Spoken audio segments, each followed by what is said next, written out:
Here's an interesting question to ponder.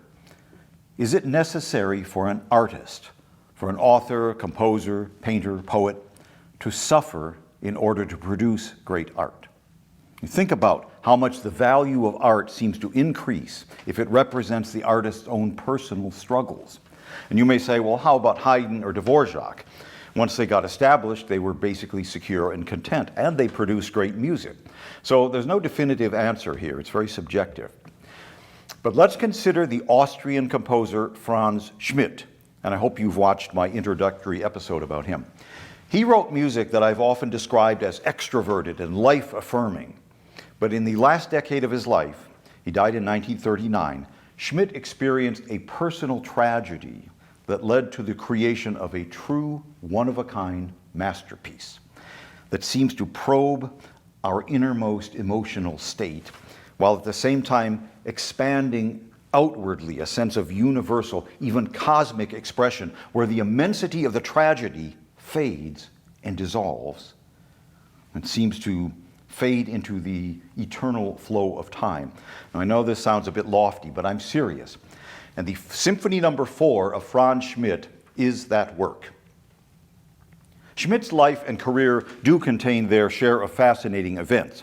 He studied cello at the Conservatory in Vienna, not particularly aggressively. In fact, he wrote that it was basically something he had to do in order to graduate.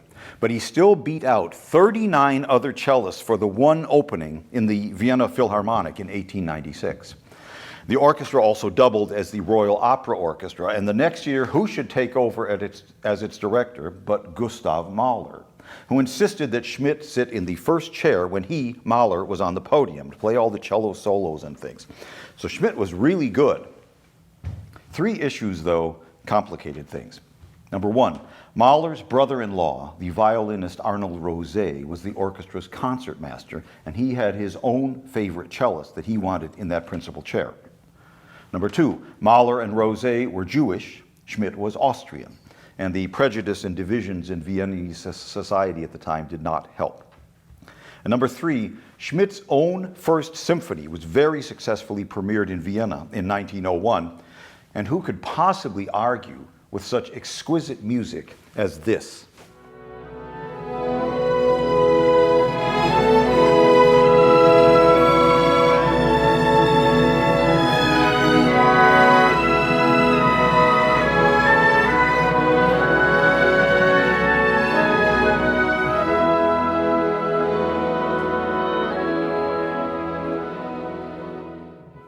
And Mahler was now regularly being panned by some of these same critics. So ultimately, as Schmidt himself recounted, an ugly scene took place in Mahler's absence, after which Schmidt asked Mahler for better treatment and a raise. And Mahler exploded at him, and Schmidt, principled but very pragmatic, chose not to continue the war, and he played for 10 more seasons on the last stand of cellos at the back of the section. He left the orchestra in 1911 to devote his life to composing and teaching, starting with his magnificent Second Symphony, of which I played some examples in that introductory episode. And there it might have ended. Franz Schmidt became one of the long series of second-tier academic composers working at the university level, writing more or less outdated romantic music and relegated to a footnote in musical history. But not this man.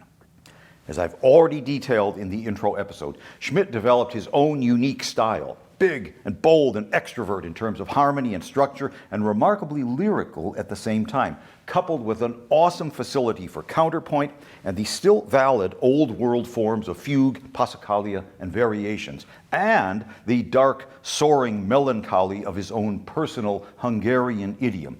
All of this a potent combination.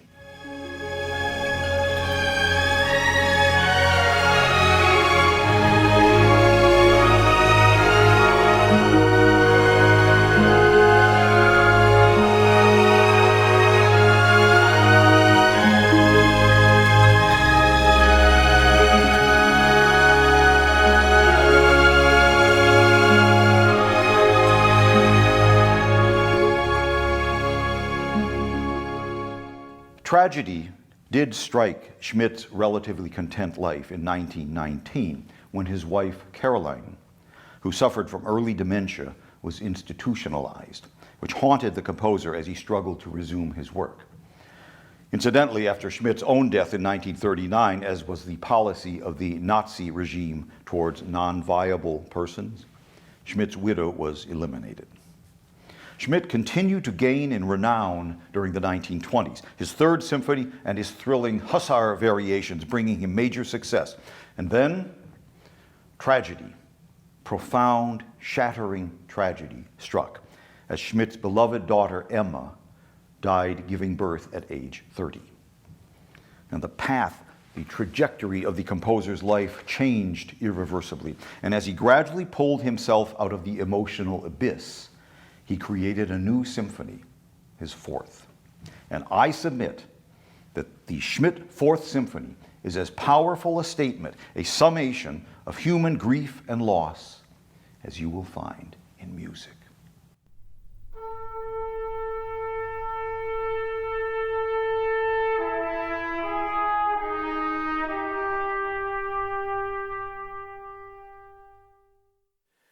The eternal cycle, our existence, our consciousness, a solitary, dispassionate trumpet, a long, winding theme that seems to emerge naturally from the silence, a theme that continually slips downward only to recover and rise again, and which contains most all of the motivic cells from which this symphony will grow, as well as a distillation of sorts of the entire harmonic design and language of the piece, even though this trumpet solo has no harmony under it. This is a descending fourth. It's two notes that are four notes apart on the keyboard, okay? And this slight sense of faltering as the fourth slips down chromatically. But it recovers now, and it repeats higher. And this figure, it's almost an Austrian folk song or nature motive. All right? Now a major interval. It continues to rise to its high point on G with absolutely no accompaniment, just the bare melody. But we still sense the harmonic movement to this high point as C something. But then the theme begins to rewind, to reverse itself, to falter. The nature figure now is descending. It's sinking. And without any harmony underneath, we still sense the tonality of C. It's flawlessly constructed, this trumpet theme, like a prequel, like an advanced summary of the journey that we're about to undertake. Here now is this entire opening theme drifting through the silence, and some of what follows.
And the relative stability there of the C tonality, yes, with this, was darkened, was unsettled by that penultimate note.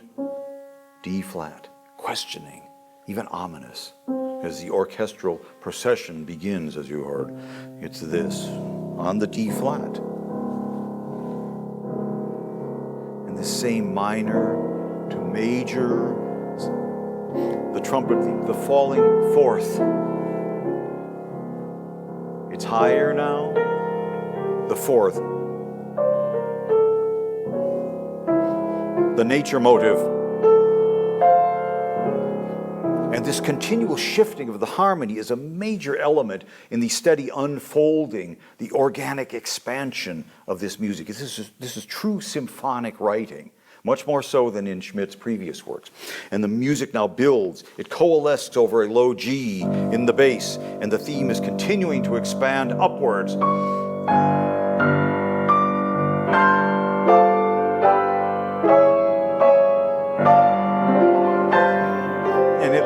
To the first major climax in C major. But listen to what happens next.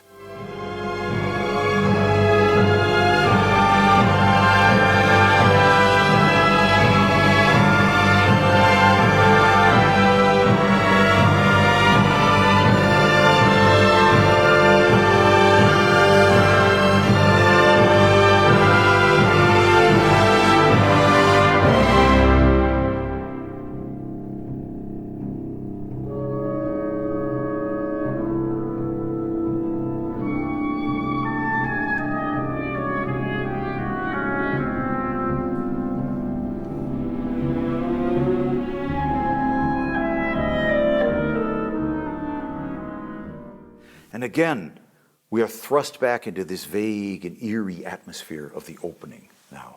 The horns are playing, the muted horns, very mysterious.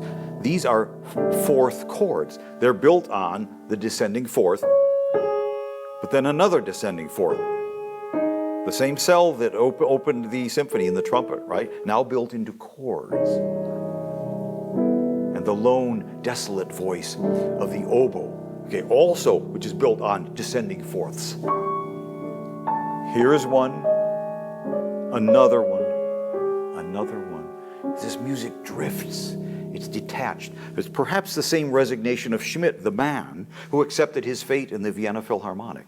It hovers over this music, this sense of detachment, but on a much more grand and metaphysical scale. Now remember that Hungarian idiom that I mentioned in the introductory episode.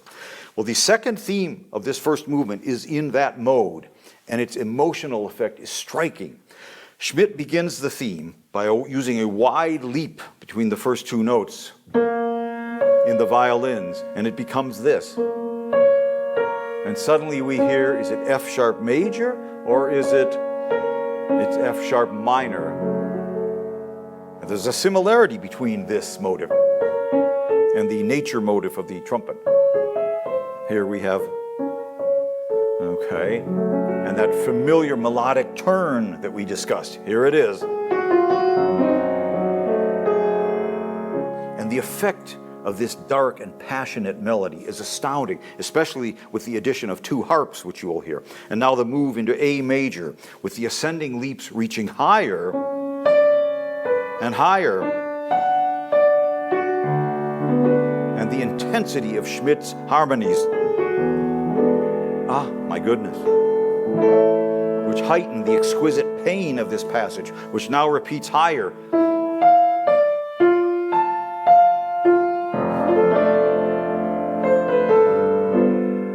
And the sweep of the strings, the exotic beauty of this second theme, is one of the emotional high points of this symphony.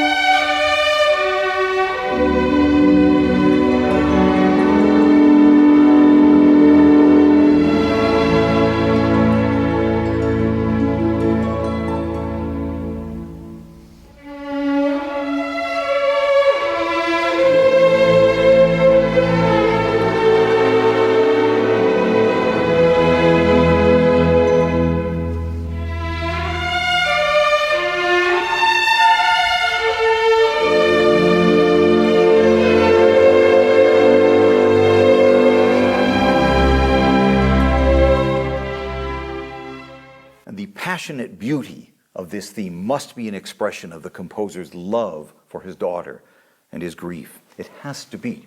But the music now recedes. It seems to lose focus, as it often does, becomes more inward. But this second theme continues to expand, to evolve, and we hear a new melodic extension, like so.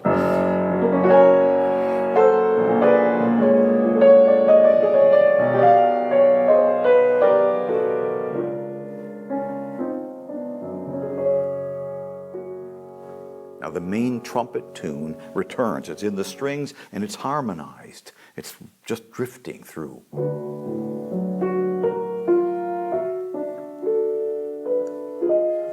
The descending fourths. But the music now recovers for a full orchestral statement of the secondary theme, the Hungarian theme. So hang on, it's coming. And as I said in that introductory episode, when Franz Schmidt uses that turn figure in his melodies, especially in this Hungarian mode, be prepared for something intense. And here, as the second theme rises up again, Schmidt adds that extension that we heard a moment ago, but now higher. The harmonies, the turn.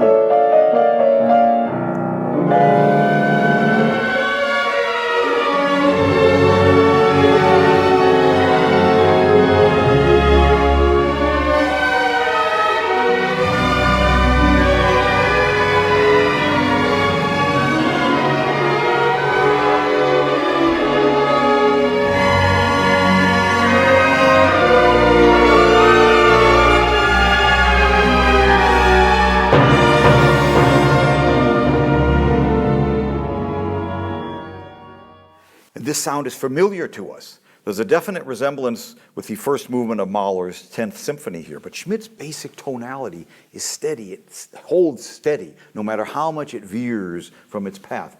Every note and every chord is so perfectly placed and so powerful, since we instinctively sense where it's going.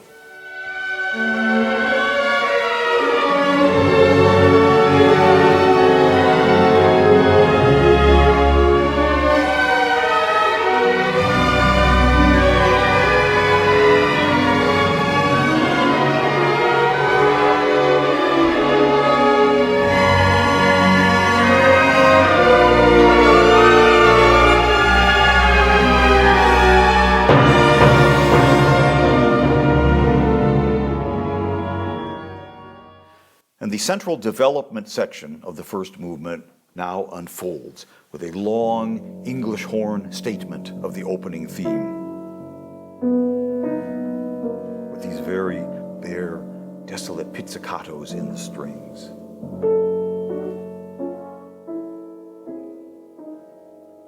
And there follows a masterful interweaving now of the two themes, the trumpet theme and the Hungarian theme. Sometimes it's mysterious, sometimes it's turbulent, and now a new motive appears. It's almost like a gentle reminiscence. It is this.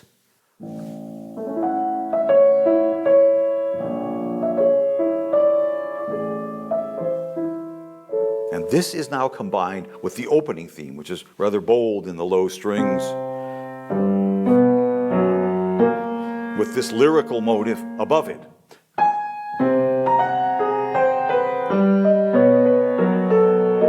Now the Hungarian theme is also merged with this new motive. So there's clearly some significance to this new lyrical motive,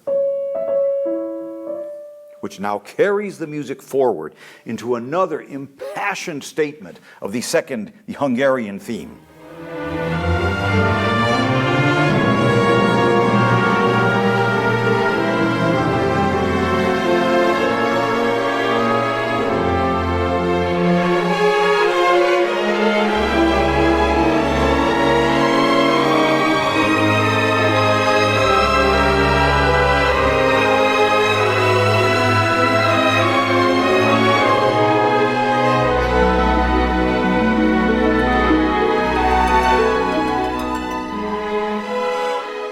And that new super expressive phrase that you heard, which then ascends but now descends.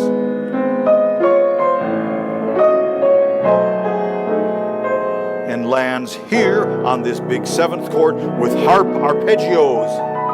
And this passage will return later in the symphony. You will see when and where. But for now, it repeats, more intense and higher.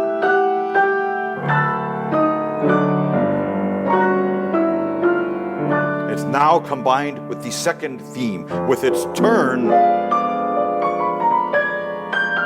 all surging ahead to a point of crisis.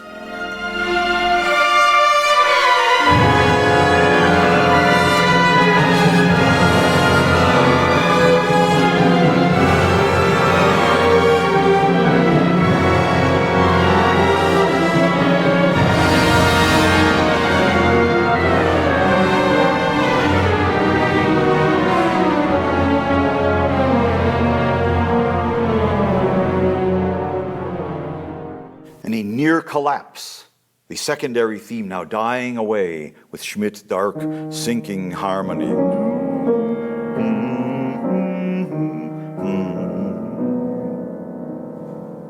We've just come through the development section now, this first movement, and there should be a recapitulation. There should be a restatement of the opening material, but there is none. There is no recapitulation here for this first movement in what was clearly a sonata form in the making. It's almost as if the music is unable to go through the formal process of repeating at this point. But Schmidt's novel orchestral plan will solve this later, as you will see. But for now, the second movement, the slow movement, and it's introduced by the second theme, the Hungarian theme, which must be an expression of the composer's love for his daughter.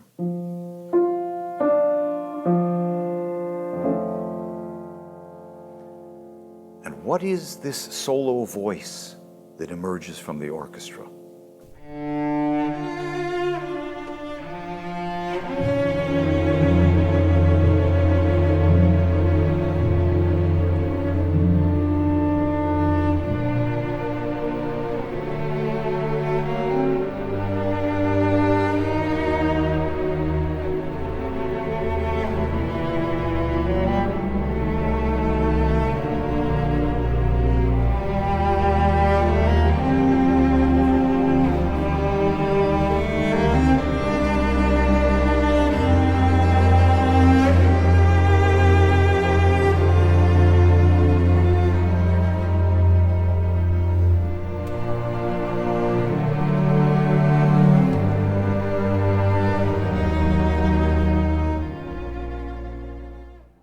It's a solo cello, Franz Schmidt's own instrument.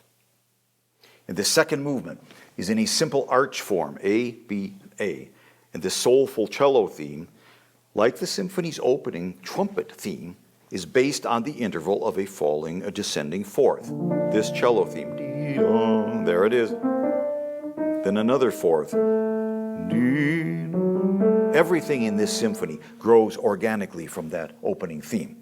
And this A section of the arch has a second part to it. It's an inversion of the cello theme. The cello theme,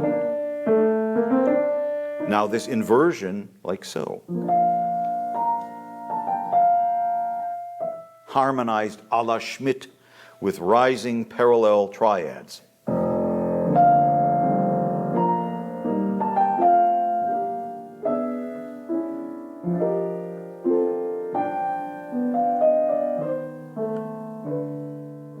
When the solo cello reappears to take over the theme from the violins, you become aware that this is a father's personal lament for his beloved daughter.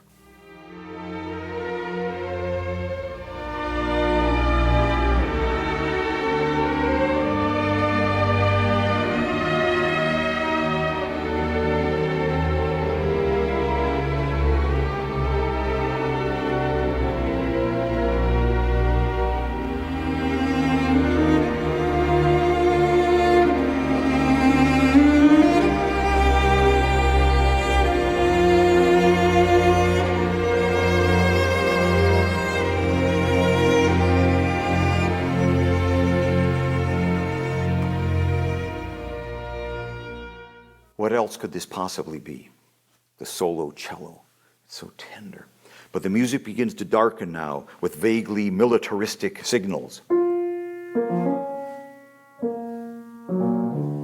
And an even more ominous sound in the timpani and the strings.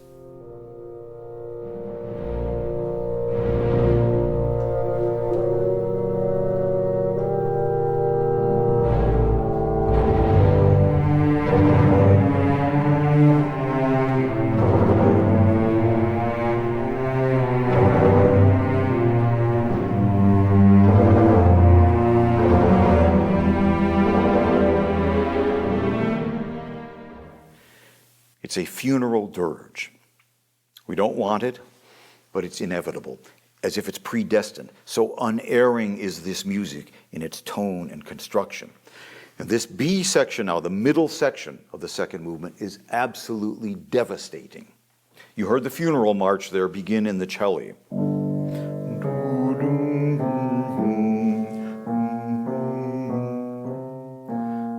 And this rising figure will continue to climb its way through the orchestra, all guided and shaped by Schmidt's uncanny control of harmonic movement. Okay, I could try to demonstrate this on the keyboard, but it wouldn't begin to convey the emotional power of this passage, which at its climax is paralyzing in its intensity.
Full collapse.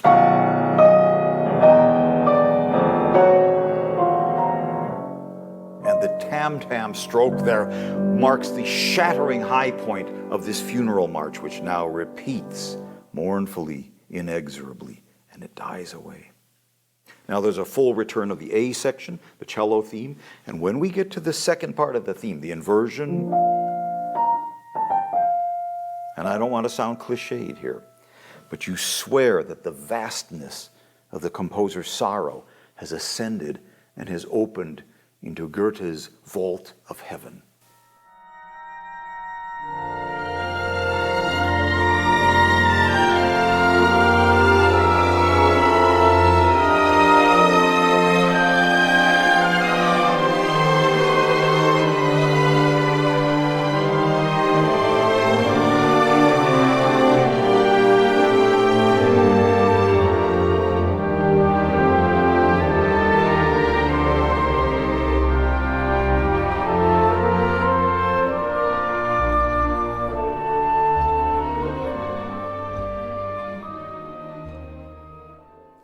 And the final echoes of the cello and the funeral march and the timpani lead directly to the third movement, the scherzo, which begins rather shadowy in the violas only as a fugue.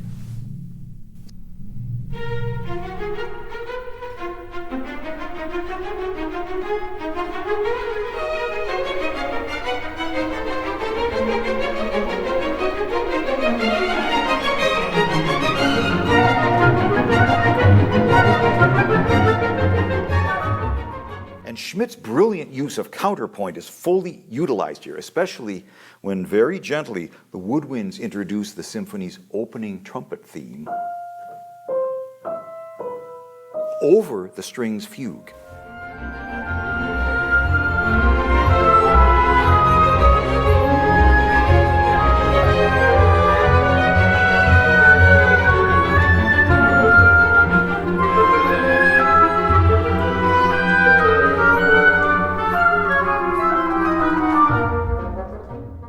Another fascinating aspect of this scherzo is the fact that its main theme, the fugue theme, if you slow it down a bit, and then you realize that this is the second movement cello theme now transformed.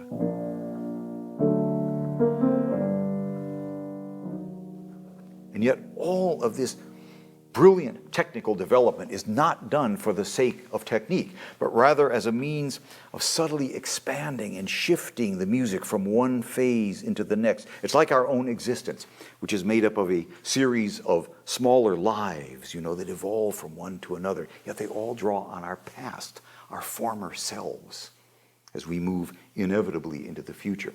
And I know I'm talking abstract concept here, but there's something of that feeling about this work and the way it develops. It's impossible to explain it, and I guarantee you this is the only symphonic work you will ever hear that does this. And I must mention the stunning recording of the Schmidt Fourth Symphony by Zubin Mehta and the Vienna Philharmonic from 1971. By all means, find that recording. When I first heard this work, it was that recording. It was late at night, I had headphones on, the lights were out, and the phone was off, and I was lying on the floor on my back.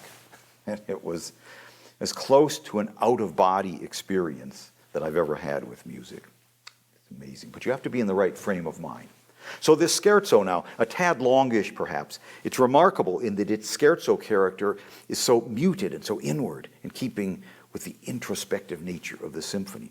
One is always aware of the weariness, the resignation from the real world, which is an odd quality for a scherzo, which consists of its main theme and its second part, which is march-like, and the opening trumpet theme, which drifts above the fugal texture.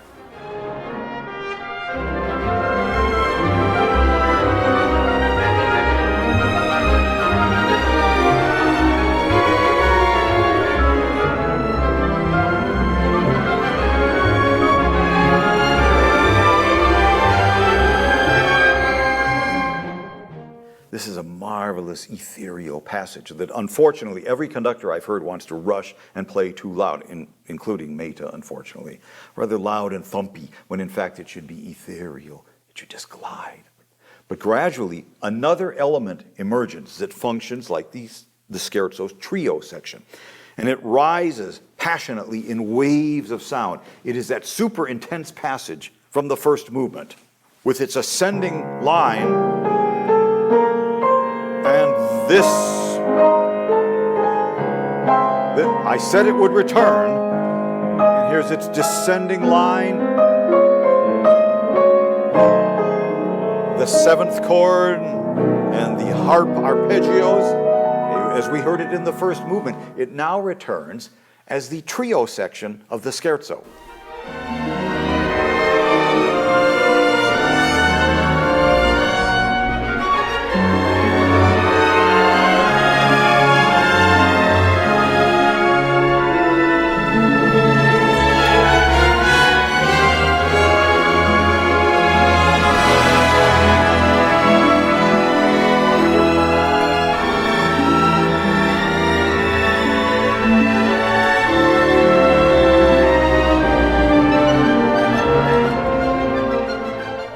This dashing, rather shadowy, perpetual motion continues, perhaps too secure in its course, until the theme's second part, the march-like thing, is suddenly aggressive in the horns. And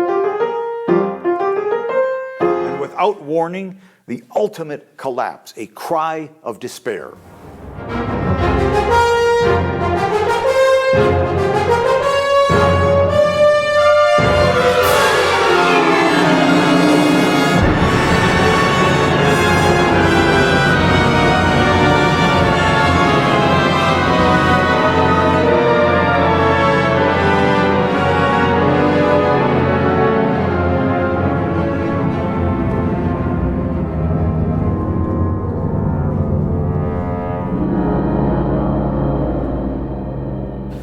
Again, the composer's unerring sense of harmonic movement. These are all common chords that we're hearing, but it's their sequence which is so unique.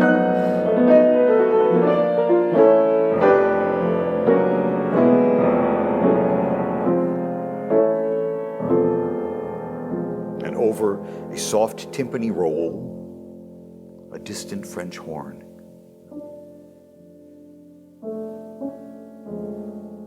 The opening theme, hovering. But it expands now into a quartet of French horns, and the entire opening passage of the symphony replays, but it's compressed and it's much more tranquil. The sound of four horns and timpani evoking the vastness of nature.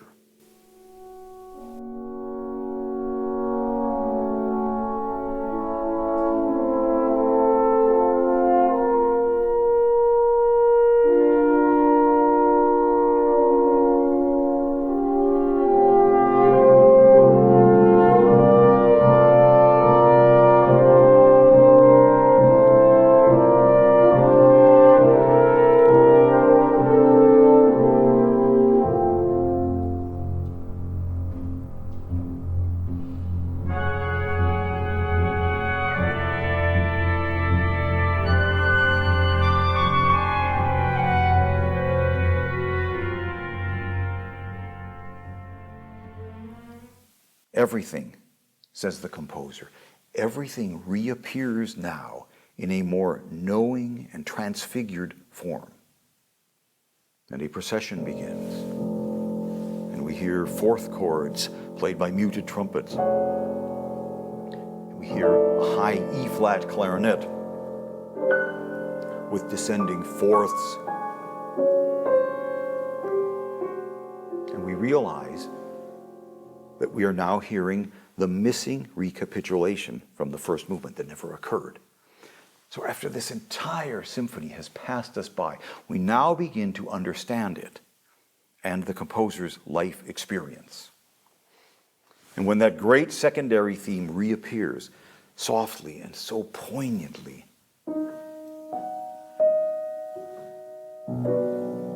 Schmidt writes, "A dying in beauty in which a whole life passes by once more."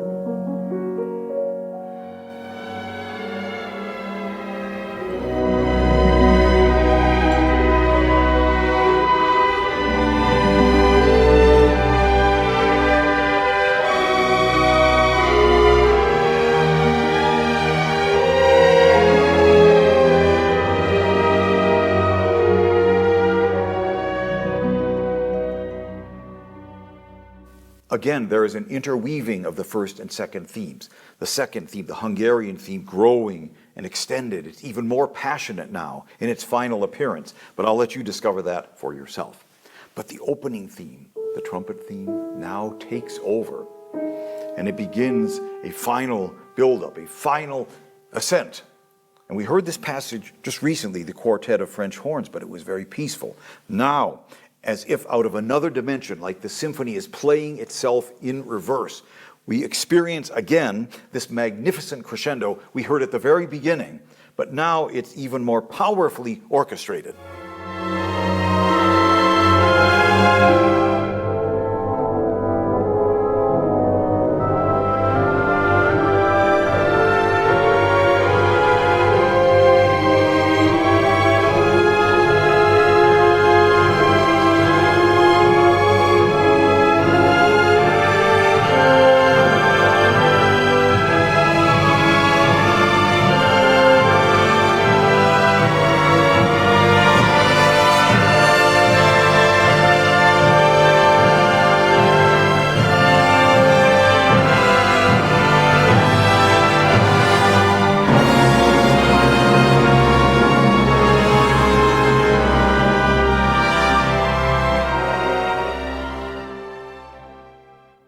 And the music faltered. It failed to resolve into C major.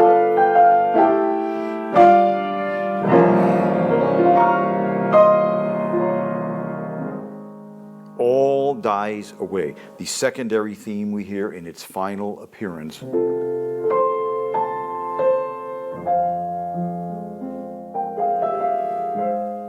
And this extraordinary sensation, a whole life passing by, as a composer said.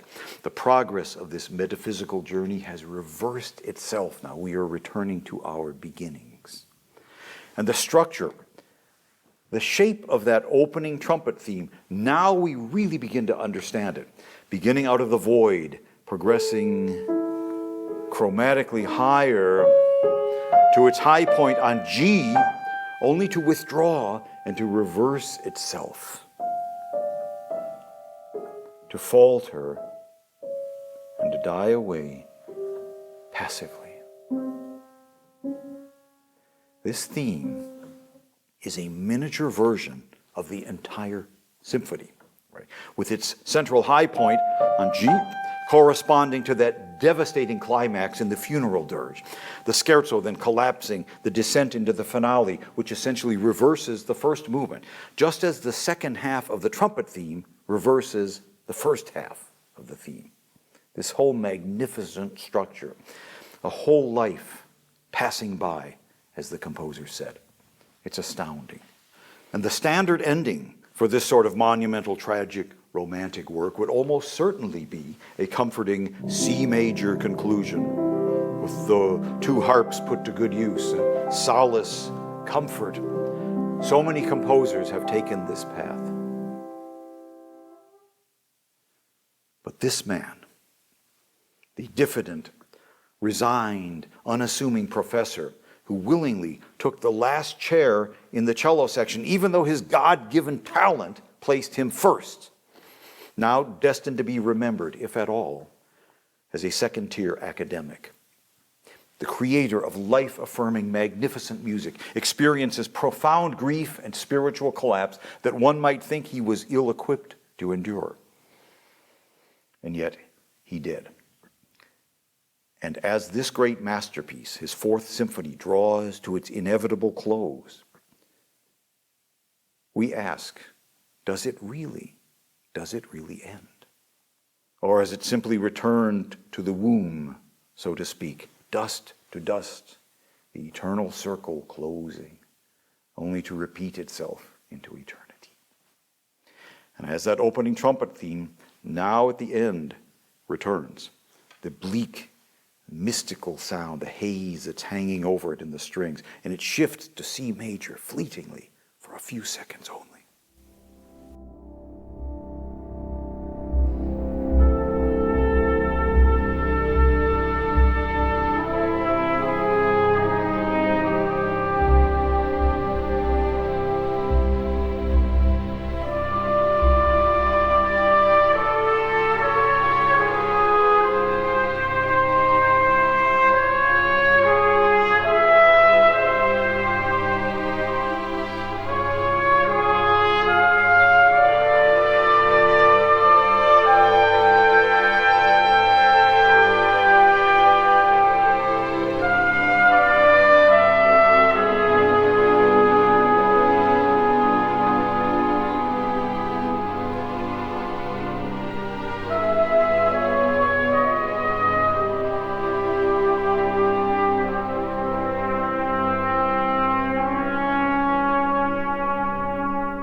But the comfort, the traditional resolution, never comes.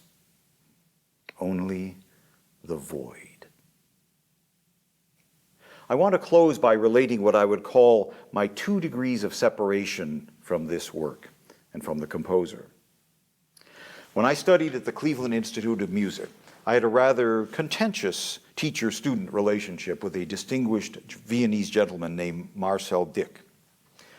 Marcel Dick was a world-class violist. As a young man in Vienna, he had helped to organize and he played in the famous Polish string quartet. He was on the inner circle of the Second Viennese School. Schoenberg, Berg, Weber, and Edward Steuermann. He knew all of them and worked with them daily. He emigrated to America, and for years he was George Zell's principal violist in the Cleveland Orchestra. Zell also premiered a number of Mr. Dick's own compositions.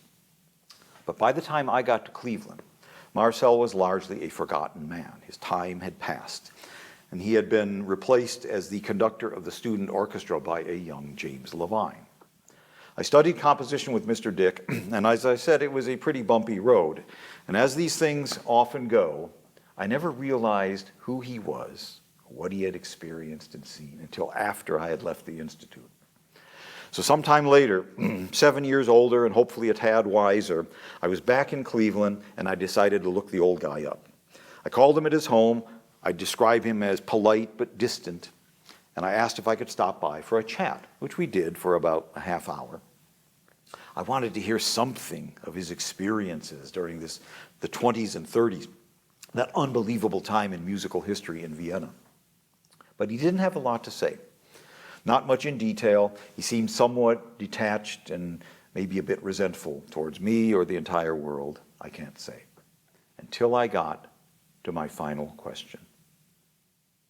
Did you know Franz Schmidt? And he slowly nodded his head, yes. And then I asked, do you know the Fourth Symphony? And he said, I played it as principal violist in the Vienna Symphony in 1933 under Oswald Kabasta, to whom the symphony is dedicated. That was the world premiere performance. And I'm sitting 6 feet away from this man.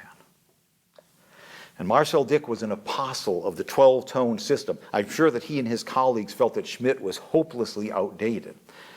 But I still asked him, what did you think of the Fourth Symphony?